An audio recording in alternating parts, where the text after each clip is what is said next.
morning. My name is Sergeant Jeremy Pierce, Public Information Officer for the Indiana State Police Lafayette Post. I'd like to thank you all for being here and thank the Delphi United Methodist Church for allowing us to use their facility. This morning we're going to provide an update on the investigation into the murders of Abigail Williams and Liberty German. Before we get started, I'm going to introduce to you our speakers, Superintendent of the Indiana State Police, Doug Carter, the Carroll County Sheriff, Tobe Leazenby, and the Carroll County Prosecutor, Nick McLeland. I'd like to remind everyone that this continues to be an active and ongoing investigation. At the conclusion of this press conference, we are going to answer a limited amount of questions out of respect to the investigation and the process that will follow today. We will not discuss evidence that is related to this investigation. On behalf of the Delphi Double Homicide Task Force, thank you all for your continued support.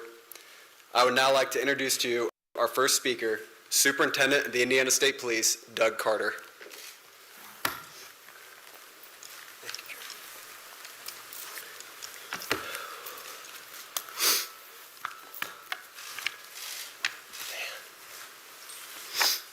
Give me just a second here.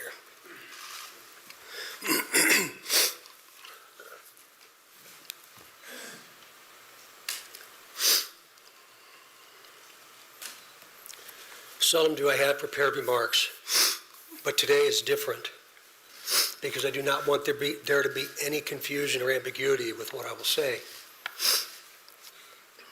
Today is not a day to celebrate, but the arrest of Richard M. Allen of Delphi on 2 counts of murder is sure a major step in leading to the conclusion of this long-term and complex investigation.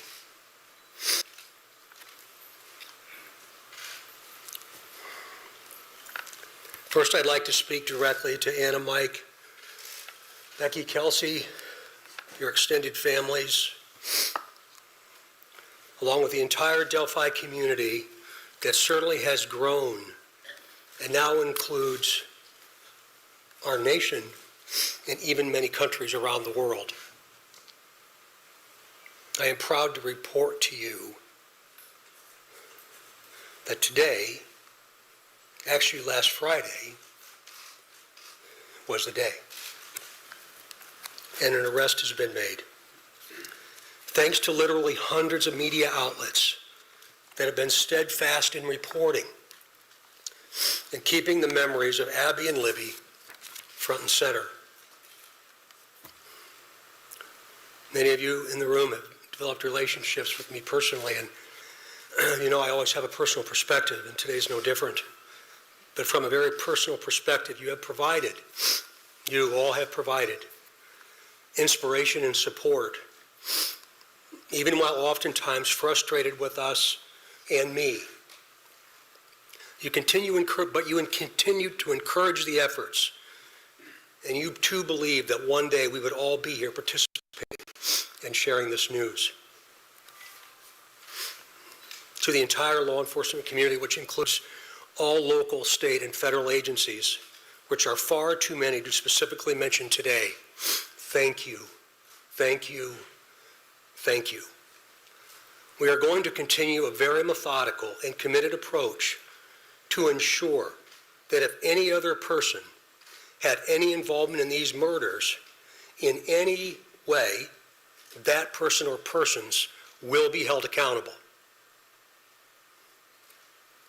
Since the murders of Abby and Libby, 2,086 days ago, the daily investigative team has worked tirelessly and is certainly worthy of mention today.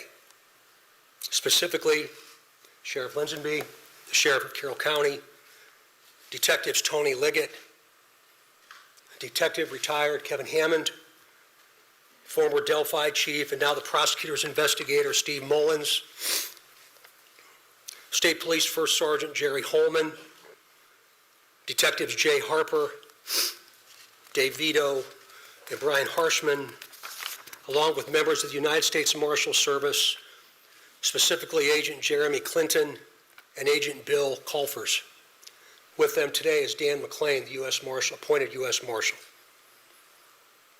Our state police analysts our scientists from many different disciplines within our laboratory division, Mrs. Kathy Shank, for your incredible dedication to detail, and to so many others that I know I've missed. I really believe that Abby and Libby would be proud of you for standing strong, even in the face of immense pressure and perpetual criticism. Some of these individuals have postponed retirement, passed on promotional opportunity, have dedicated personal time away from their families, given up nights, weekends, and holidays, all while in the pursuit of accountability for Abby and Libby. I know that today's announcement will not diminish your resolve, and I hope you have found just a bit of peace in this most complicated world. This is really important. While I know you are all expecting final details today concerning this arrest, today is not that day. Today is not that day. This investigation is far from complete, and we will not jeopardize its integrity by releasing or discussing documents or information before the appropriate time. Prosecutor McLeland, of course, will share additional information about what we can and cannot say, and also explain to you why the probable cause affidavit is temporarily sealed by the court and not available. And by the way, he has been a tremendous asset to this team. I'm yet again asking you for your patience and please your understanding while our system of due process works. Also remember that all persons arrested are presumed innocent. All persons arrested are presumed innocent. You all will have an innate desire to subjectively interpret and then report what you think. We in the law enforcement realm cannot, and you should never allow us to, talk about what we think concerning facts, but rather discuss and share at the right time what it is we know. The time will come when additional details can be released. But again, today is not that day. It's about Abby and Libby, their families, and this community, this nation, and even our planet. The prosecutor has been very clear with law enforcement about what his expectations are, about what can and cannot be released, shared, or discussed. So we will, of course, comply. If you choose to be critical of our silence, be critical of me, not the front line. These are the folks that have committed their entire lives to a successful conclusion. In other words, a guilty verdict.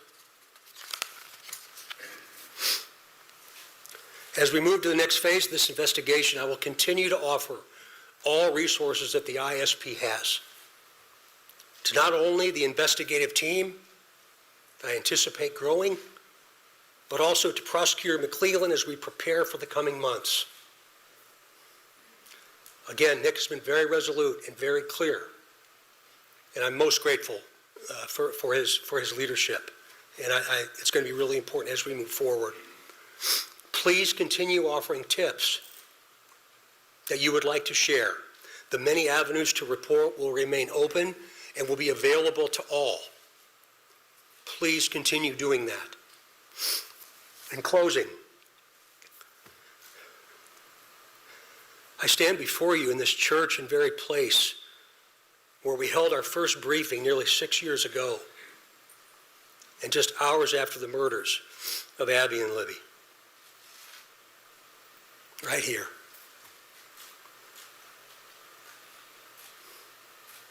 Pulling in today, I wasn't really sure what emotion I would experience.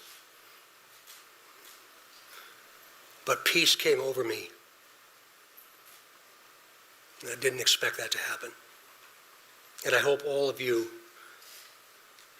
with all the different responsibilities you have from around the planet today, have felt some of that as well. But remember, we're not done. I think what we all have experienced proves that together there's nothing we cannot do. But more importantly, giving of ourselves, all of us,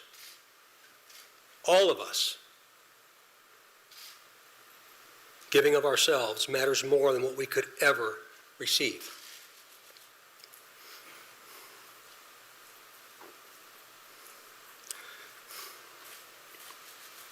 Abby and Libby, though in death, have had a profound effect on so many of us, on how we live, and as importantly, who we all should be. I would now like to introduce to you my friend and the Carroll County Sheriff, Tom Leazenby, for his remarks. Sheriff.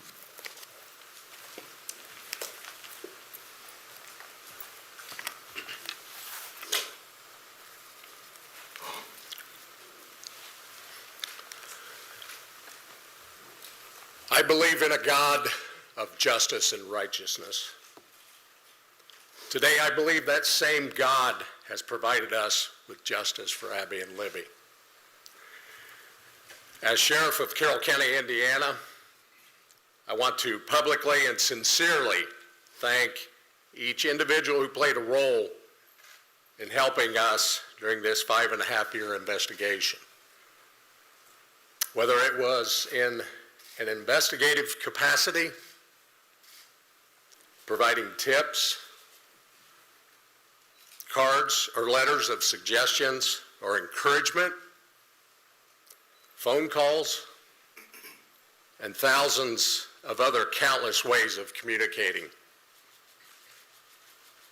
I earnestly thank those who prayed for this moment in time. We now move forward through the Indiana criminal justice system, allowing the system to provide its due diligence and process in providing that justice which is owed Abby and Libby, their families, and this community. Thank you.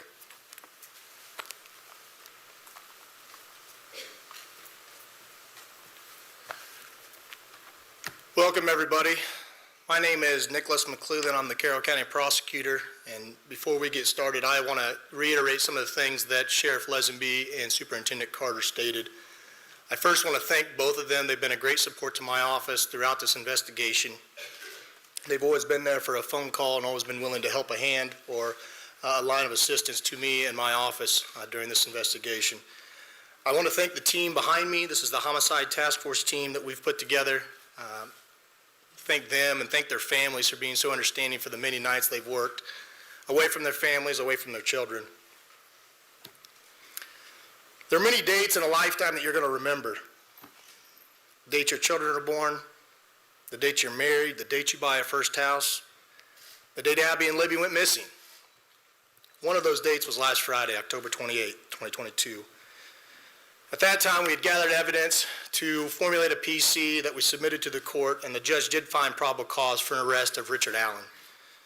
He's been charged with 2 counts of murder for the murder of Abigail Williams and Liberty German. This investigation is still very ongoing. We're keeping the tip line open, the tip email open. We encourage everybody to continue to call in tips, not only about Richard Allen, but about any other person that you may have. For that reason and for the nature of this case, the probable cause and the charging information has been sealed by the court. I've been very clear to everybody that per the court order, we cannot talk about the evidence that's in the probable cause or the evidence that's in the charging information. That will become evident to you at some point and it will be released, but right now is not that day. Today's about Abby and Libby, focusing on them. Mr. Allen has had his initial hearing. He's entered a preliminary plea of not guilty. The matter's been set for a pretrial on January 13th at 9 a.m., 2023, and a trial date of March 20th, 2023 at 9 a.m. He is presumed innocent. We will have an opportunity and day in court when we can present the evidence that we have against him. But until that day, he is presumed innocent. I want to open it up to a few limited questions from the audience. But again, keep in mind, we are not going to talk about the evidence that we have in this case or about the charging information. We cannot. Those things have been sealed by the court. And so I want to open up a few questions. Prosecutor, when did Richard Allen become a suspect, and do you think he acted alone? Again, that's part of the investigation, so I'm not going to talk about those things. What I can say is that we have probable cause established by the court for his arrest, and he is in custody. He's being held currently without bond. How long has he been a suspect? I'm sorry? Again, that gets into the evidence we have of the investigation, and I know from everybody it's frustrating. I know everybody, not only reporters, but the family, everybody wants to know more information. I understand it's frustrating, but my goal is to maintain the integrity of this case. Is there a degree that goes? Superintendent Carter, you had said that you believe that you had spoken to the suspect or the suspect's family 2 years ago. Is this man one of those people? Again, I appreciate the question, but we're getting into the timeline of events, and today's not the time to do that. Can you talk about how rare it is? In terms of the family, I know you've had a lot of conversations with them, and you were almost in tears pretty much when you started off this press conference. Can't imagine how emotional it is for everybody that's worked on this case. What was your conversation first like with the family, Matt, when you were able to tell them you finally got the suspect?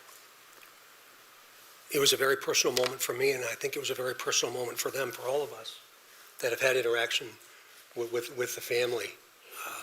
We developed a relationship that I think is going to last at least one lifetime, and maybe a second. So it was a very, very, very sad yet a very humbling experience. Superintendent, you asked for tips, detective work, it was a reward for $325,000. Did this all come together to make this nexus? Is that the combination of all three things that led us to this day, or is it one or the other? Well, eventually you'll be able to see what led us to this day, but again, today's not that day.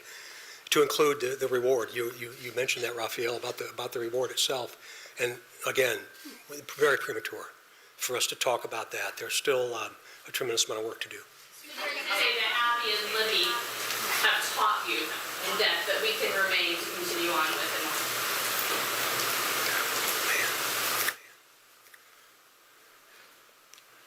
I think probably resilience and understanding the value of each and every day. That today was the day, but I didn't anticipate they ever thought today would be their day. And I feel like I've known them for a long time.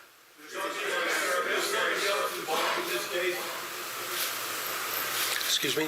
Do you assume there's any other individuals involved in this case? We haven't closed the door on the investigation, and so that's why we keep the tip line and the tip email open. And so we're not presuming anything at this point, but we're going to continue to take tips, continue to take any information anybody has, and as we've done with all the information we've gathered, we're going to look at that and examine that and see where it leads us. Mr. Prosecutor, can you explain the law? You've asked the court, based on this investigation, that these documents should remain out of the public view. Can you explain, without getting into the details of what's in the documents, well, this is not regular. Usually a public hearing is held. We should be able to see all the documents, right? Sure, But sure. you made a decision. Can you explain your decision as to why you believe that maybe for the next 30 days, no one in this room should have access to those records? Sure. It is unusual. We don't do it very often in all the cases that we handle here in Carroll County. We did it in this case because the investigation is still open. And while all cases are important, the nature of this case has some extra scrutiny with it. And so my office, felt it was important to seal those records. There will be a public hearing on whether or not those records are going to remain sealed or not. There'll be public notice for that hearing so that everyone can attend, but there will be a hearing to determine whether or not they're going to stay sealed. But for now, to me, it's about protecting the integrity of this case. I want to have an opportunity at some point to have an opportunity in court to explain the evidence and for that not to be tarnished or tainted or anything like that. Again, he's presumed innocent. And so it was important for me in this case to do that. Hold on just a minute. We're not going to comment on that right now as part of the investigation.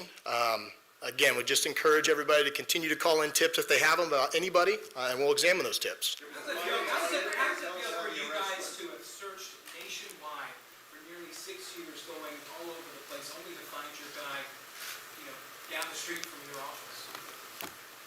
That's a hard question to answer. It's a mixed emotions. I've been watching the news all weekend like everybody else has, and I think a lot of the members of the public said it right. It's bittersweet. It's a step in the right direction. It's concerning that he's a local guy. So I think just different emotions. Again, this is a step in the right direction. This is the first step into getting into court and having a trial. And so. Has Mr. Allen been cooperative? All right. That concludes our press conference today. Shortly, I will be releasing a press release that will have his photo and a couple more details that'll also be here for handout. That'll also be on the Indiana State Police Lafayette Post Facebook page. Right after this press conference, I'm going to send it out. There's also hard documents in the back. Thank you all for taking the time to be here today, and be safe as you travel home.